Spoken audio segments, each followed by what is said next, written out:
Hello दोस्तों, आप सबका स्वागत है मेरे इस YouTube चैनल में जिसका नाम है आर्ट मल्टीवर्स।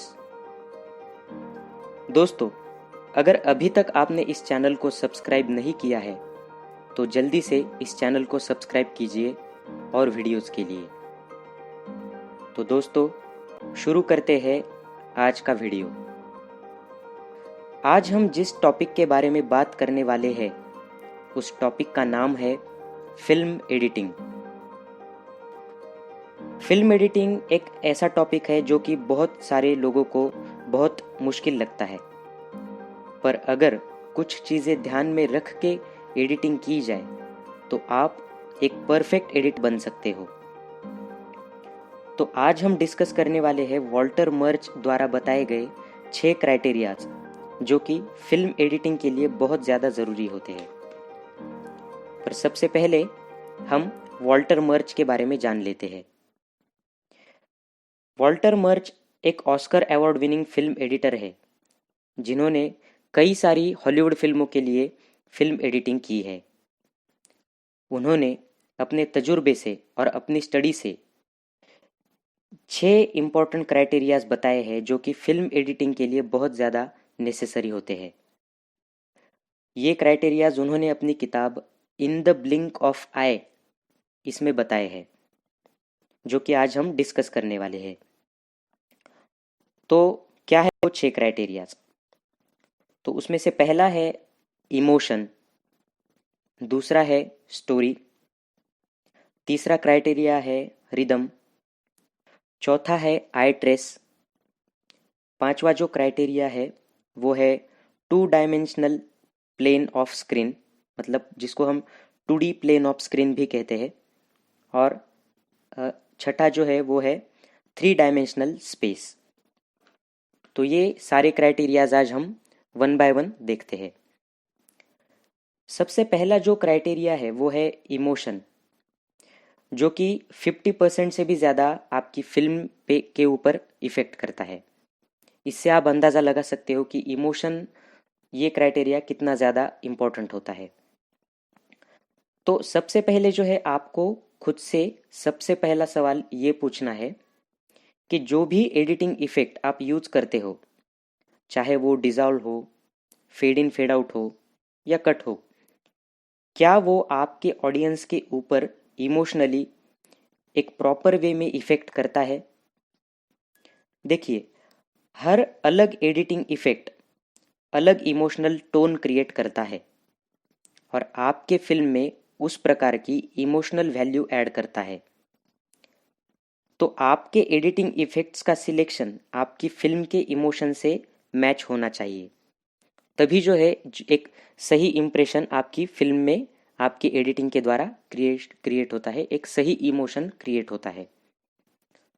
तो ये रहा पहला क्राइटेरिया। तो इसी के बारे में वॉल्टर मर्च कहते हैं, you have to keep your fingers on that emotional pulse as an editor, never let it go. मतलब जो फिल्म की जो इमोशन की जो सही नस है वो आपको पकड़ने आनी चाहिए। उसको छोड़ के, उसको मिस करके आप एक अच्छे फिल्म एडिटर नहीं बन सकते। जो दूसरा क्राइटेरिया उन्होंने बताया है वो है स्टोरी।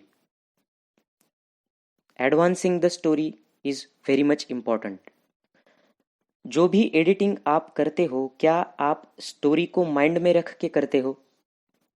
वैसे तो बहुत सारे सॉफ्टवेयर्स में आपको बहुत सारे एडिटिंग फीचर्स मिल सकते हैं, पर अगर आप बिना वजह कोई इफ़ेक्ट या कट लगा रहे हो जो कि आपकी स्टोरी के लिए सूटेबल नहीं है, तो आपकी स्टोरी एक मीनिंगफुल वे में एडवांस नहीं होगी।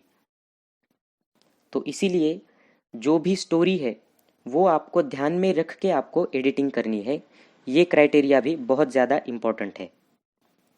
उसके बाद में जो तीसरा क्राइटेरिया वॉल्टर मर्च ने बताया है वो है रिदम।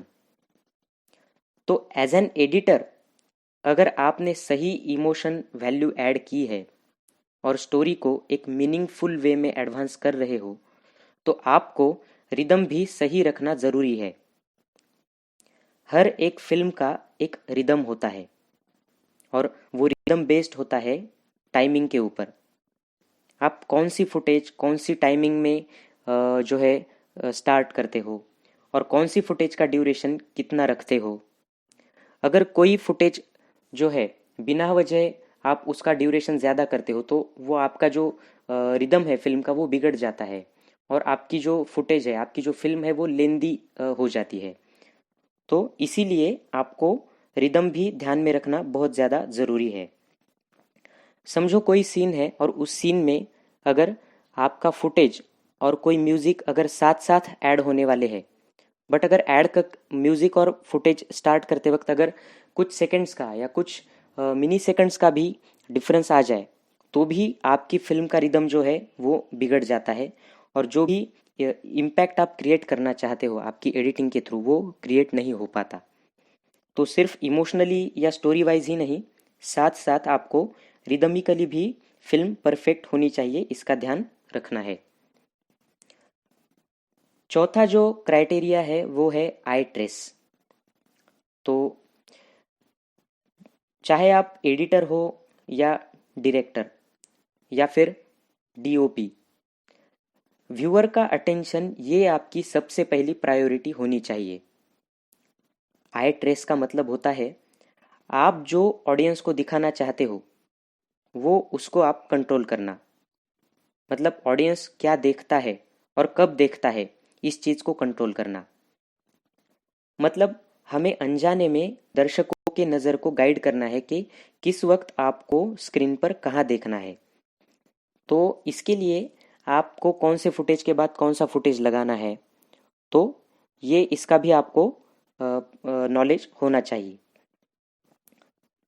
तो इसके बाद में जो आता है, जो पांचवा क्राइटेरिया वॉल्टर मर्च ने बताया है, वो आता है 2D प्लेन ऑफ स्क्रीन, मतलब 2 डायमेंशनल प्लेन ऑफ स्क्रीन।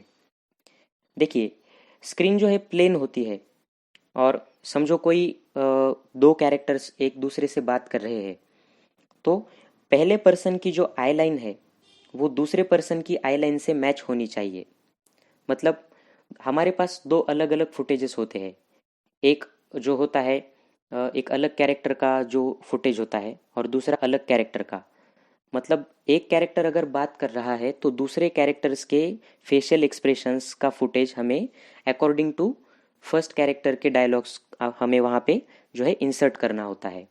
तो इसका नॉलेज भी हमें होना बहुत ज़रूरी है और ये चीज़ हमें ध्यान में रखना भी बहुत ज़्यादा ज़रूरी है। आखिरी जो आता है वो आता है 3D स्पेस, मतलब 3 डायमेंशनल स्पेस। ये छठा क्राइटेरिया जो है वॉल्टर मर्च ने बताया है। तो आपके सीन में जो भी कैरेक्टर्स या भी जो भी ऑब्जेक्ट्स है उनमें एक रिलेटिविटी मेंटेन दिखनी चाहिए। इस बात को हम ऐसे समझ सकते हैं कि जो है कोई बंदा जो है अगर हम दिखाते हैं कि वो अपनी गाड़ी से उतरा और वो हमारे उसके खुद के घर में गया, तो अगर हम उसको ऐसे दिखाते हैं कि बंदा कार से उतरा और डायरेक्टली वो अपने घर में गया, तो इन दिस केस जो है ऑडियंस कंफ्यूज हो सकती है कि ये बंदा तो अभी कार से उतरा था और ये अभी कहाँ पे आ गया। तो हमारे पास जो बीच वाला जो फुटेज होता है कि वो बंदा चल के अपने घर में गया, तो वो फुटेज वहाँ पे लगाना बहुत ज़्यादा नेसेसरी है। तो एडिटिंग में कौन सा फुटेज कट करना है, कौन सा फुटेज रखना है, तो इसका भी नॉलेज होना बहुत ज़्यादा ज़रूरी है। बेवजह अगर हम कोई इम्पोर्टेंट फुटेज अगर हम जो है कट करते हैं या उसको स्किप करते हैं, तो in this case audience confuse हो सकती है। तो ये 3 डायमेंशनल स्पेस का भी क्राइटेरिया बहुत ज़्यादा इम्पोर्टेंट होता है। तो दोस्तों, ये है वॉल्टर मर्च द्वारा बताए गए 6 रूल्स जो कि फिल्म एडिटिंग के लिए बहुत ज़्यादा नेसेसरी होते हैं। होपफुली आपको ये वीडियो अच्छा लगा होगा। आपको ये वीडियो कैसा लगा मुझे कमेंट बॉक्स में ज़रूर बताना।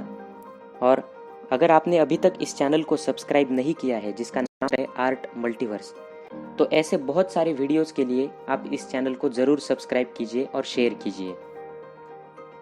तो आज के लिए बस इतना ही। Thank you very much.